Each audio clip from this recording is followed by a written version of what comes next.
A wide sweep of the arm points at the audience. The cameras zoom in.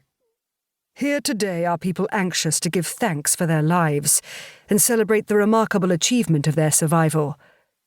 Look at their faces, ladies and gentlemen, and you will see whole families, grandparents, parents and the young, who would not be here today were it not for the remarkable acts of courage, daring and fortitude of one person in the face of dire threats and perils.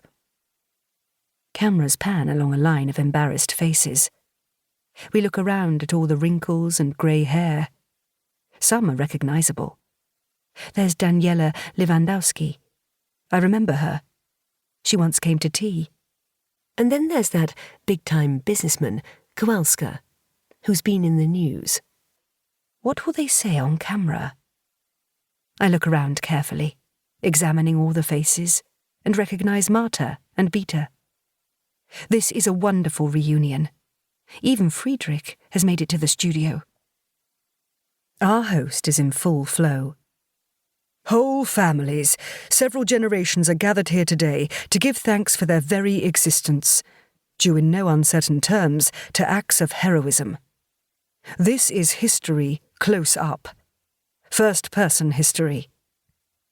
He's looking in our direction, at Eliza and Gabriella and me.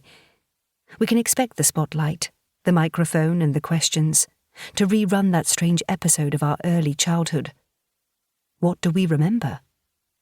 For goodness sake, I was 8 at the time. Just fleeting shadows. All I know is that something ominous happened back then. A wall of noise, a violent vibration that made me fearful of any kind of travel, followed by an overwhelming sense of insecurity. Later, however, there came light. Playing games with that little boy who's now an eminent professor. I spot him in his seat 2 rows away. Will he remember me? With my violin? Or Gabby? Or Eliza? Do I detect a twinkle in his eye? Even later, of course, clearer impressions. School, friends, career, family. I'm Sophia, by the way. You'll hear more about me later. Much later. At this point, Alex Hunter moves adroitly up a gangway close to the audience and sits on the only unoccupied seat. He extends the microphone to our man with thinning, sandy hair and the winning smile I remember so well. Professor Peter Fairfax, you're an expert on 20th century history at the University of East Anglia, and you have a very special tale to tell. A very personal tale. Would you like to explain? We lean forward in anticipation. Most of us have never really heard the full unvarnished story, the complete picture, just little tidbits. But now, perhaps, we're about to be told.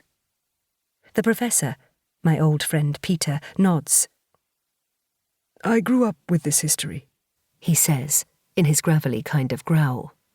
All through my childhood I heard it, saw it, lived with it. How young children were rescued from grave danger, came to Britain to begin new lives, and thrived. He waves an arm around the sea of faces. Hunter interrupts. And you know the person responsible for saving these lives? For making possible today's reunion? Of course I do. She's my mother. Hunter is beaming his beatific smile. And what's more, ladies and gents, we have enticed this marvellous lady all the way from her care home, so that she can share with us the celebrations of her 90th birthday.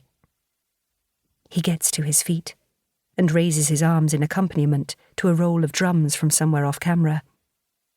All eyes swivel to follow the spotlights, which now focus on 2 large studio doors. These open slowly, thanks to unseen hands, and an elderly lady in a wheelchair is pushed centre stage, followed closely by 2 supporters in nursing uniforms, trailing red, white and blue balloons and glitzy party hats. From another direction comes a trolley. It carries a huge cake with icing and candles. The applause is deafening. Amazing. Of course I recognise her. It's Auntie Helen. She seems bewildered at first, then breaks into a grin. That's when I note